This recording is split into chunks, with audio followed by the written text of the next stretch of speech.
Hello, the doc is in, and welcome back to another chapter of Jujutsu Kaisen, chapter 199, Epithet. In the last chapter, we basically have the fight between Curse Naoya, Maki, and the group come to a close. Maki realizes her power, she becomes equal to Toji. We find out that the cursed blade Mai created basically has the ability to cut souls, but only if the user has the ability to see souls, which Maki now has. And so she two shots Naoya. Sword guy loses a sword hand. Sumo guy's more or less fine, but heavily injured, as we'll find out in this chapter in just a moment. And we didn't see Kamo in the last chapter, which kind of confused me, but we're going to see him right now. So let's hop into it. So chapter starts off, we have Narutoshi laying down. I guess the gist of it is that he was pretty injured, and so I guess now you just didn't include him in the domain. Or if he was included, since, he was heavily injured and couldn't move anyway, he just kind of like didn't move, I guess. But we have Kamo and Maki talking a little bit, and basically they're just kind of like, what's going on? They won the fight. The other two guys are kind of really badly injured, whatever. And they're having a little bit of a talk, and Kamo decides to just have a little, he's opening up a little bit. He's just like, hey, since you're a part of the three clans, now I've been put out, I feel worthless, like I have no point. It's like that his name is Narutoshi Kamo, which is the same name as the current head of the clan, Narutoshi Kamo, though technically it's Kenjaku and blah blah blah. I guess I think he feels like it has maybe implications. Maybe his mom would hear about it and be like, oh my god, what has happened to Narutoshi Kamo, her son. But Maki kind of cuts him off, and she's like, well, did you ask your mother? And he's like, what?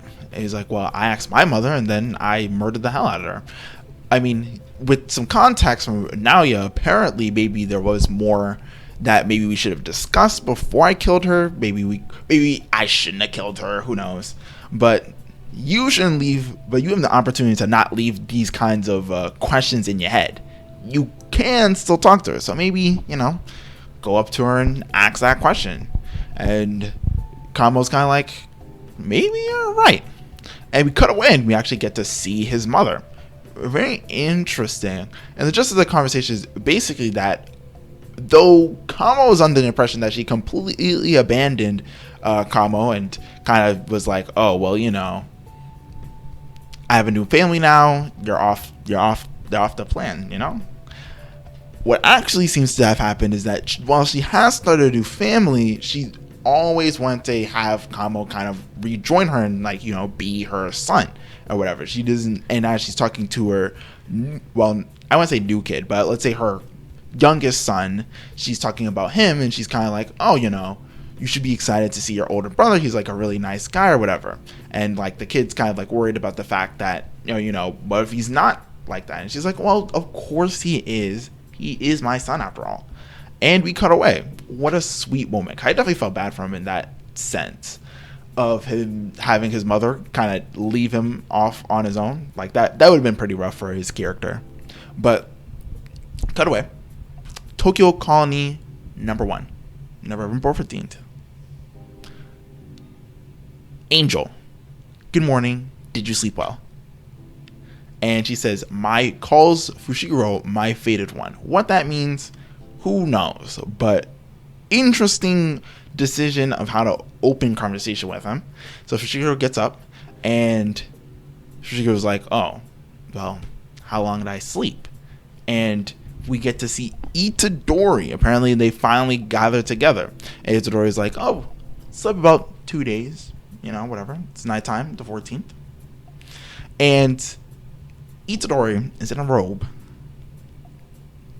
one hand on glass, filled with wine, swirl followed by sipping, staring out the window in a penthouse, an apartment building or something. This right here, peak manga. I'm not even gonna lie to you. But we also have that one guy, can't remember his name, Tabata. There we go. So Tabata basically just came back from, I guess, I wouldn't say grocery shopping, let's say looting, and he gets some food or whatever, and they're splitting it, and they're all talking, and they're kind of discussing the fact like, oh, what's going on with the electricity? Why is the electricity still on? And basically the gist of it is that it's like, oh, well, it's not an earthquake, so the power didn't shut off, and cursed spirits don't attack buildings or anything, so there's no reason why inherently the power should go out. But there's definitely something to be said like, oh, why in the outside world cut out the power to the colonies? And Fushiguro kind of brings up a point like, hey, Kunjaku is the one who apparently had a meeting with all the higher-ups and also the world leaders and everything to run the Cullen game in the first place. Perhaps he made a deal like, hey, don't fuck with the electricity in my colonies, please and thank you. But from there, after kind of finishing that conversation, they catch Megami up on what exactly happened to him while he was gone. And so basically what happens is that Itadori and Takaba, they meet up, they find each other, and basically they're like, oh yeah, I'm looking for a spiky haired kid who's kind of emo looking. His name's Megami. Okay, let's go find him. And so they're running around, and then they see Angel carrying Megami, and then they're just like, oh, I guess we're working together. I mean, not working together, but I guess we're all friends. And so Megami's kind of like, none of you have like any senses, like any concerns about the people you're meeting? I mean, this is a death game after all. And they're all just like, nah. And then basically Megami kind of like walks it back. He's like, okay. Maybe I'm being a little bit harsh. Sorry, thank you guys for saving me. He's like, ah.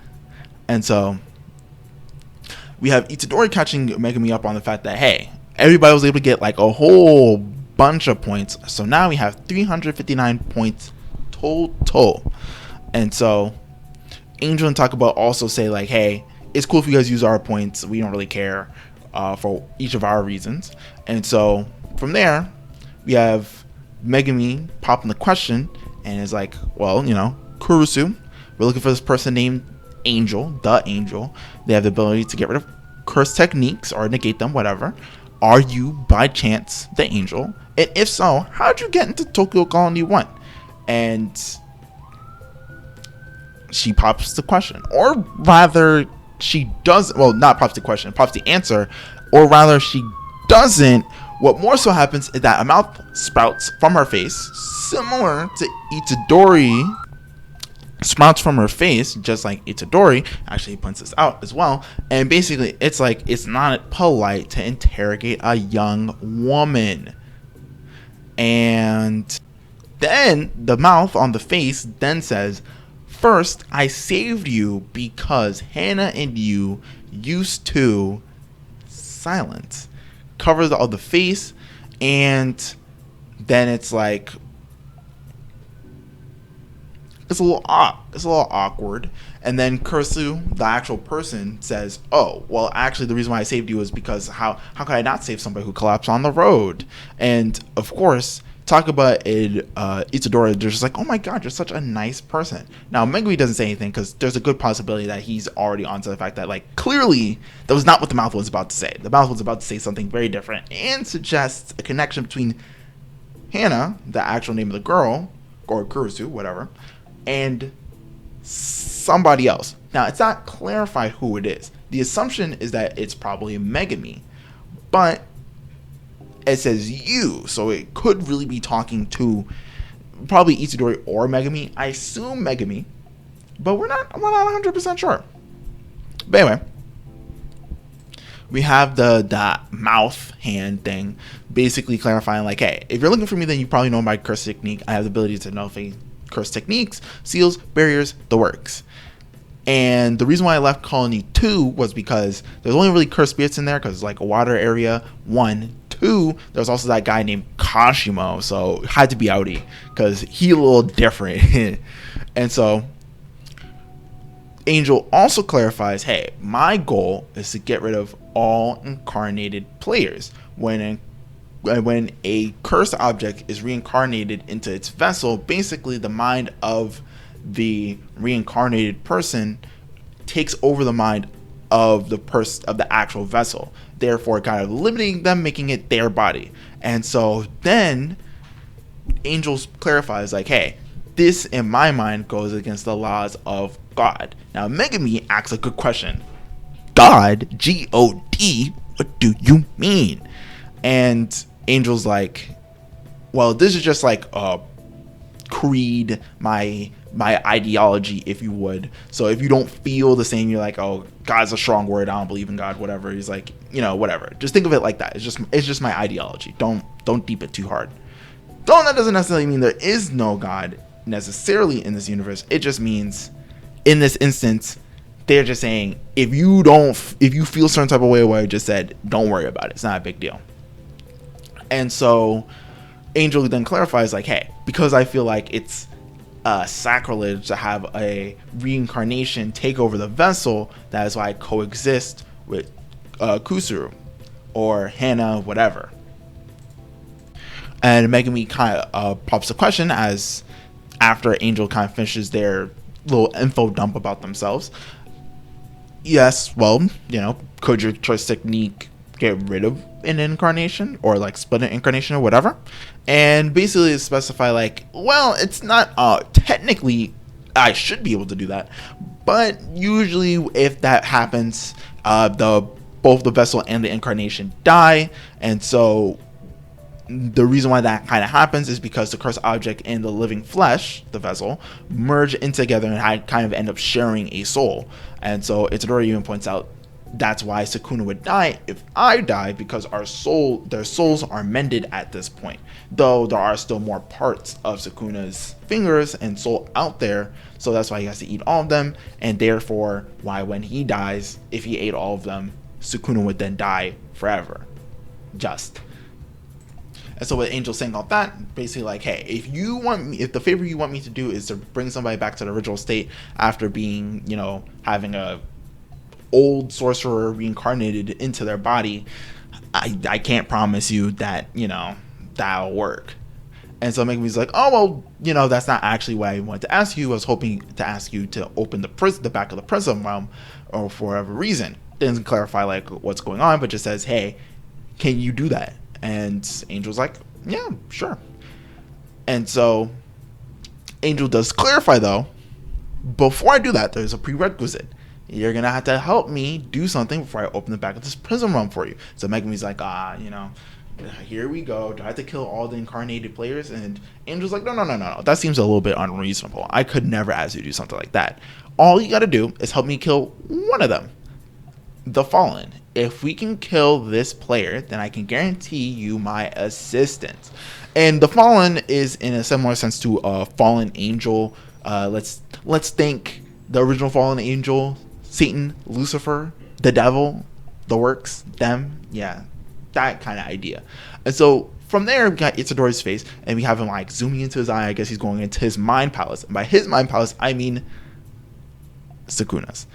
And so we have Itadori. He's like, hey, what do you want, man? Your face makes me sick. I don't want to look at you.